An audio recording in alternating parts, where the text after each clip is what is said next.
Cũng có một bạn yêu cầu bài, không phải là một bạn mà rất nhiều bạn yêu cầu bài Forever and One. Mình thì không biết tiếng Anh đâu, học tiếng Anh ngu lắm. Nhưng mà thôi, để đáp lại tấm lòng của các bạn thì hôm nay mình cũng hát bài đó. Cho dù mình không biết thì mình cứ hát theo lời ngáo nghếu theo nhạc là được. Mong bạn thông cảm cho nha.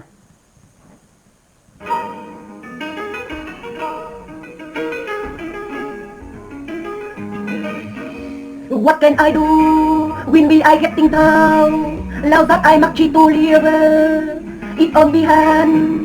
Did you see what you have done to me? So hard to judge. Sorry, it is but you by. Forever and one, I am not you. However, I beat you yet again. Fall down in never end. So happy I was feeling. So now I'm sitting thinking, how can you bad? So that. Here I am, seeing you once again. My meat so far away, my head so color to stay.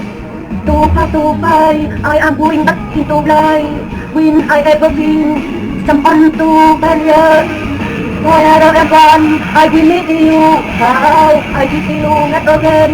We're down in Lebanon. So I was here. So now I think the wedding. Jordan.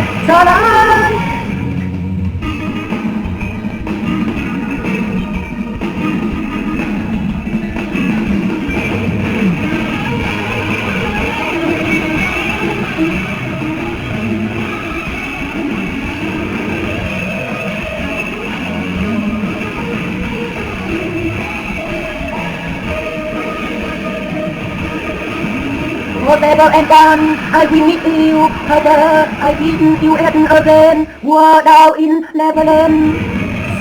So I was here. Tomorrow I will sing the continuing. How good in life. Jonah.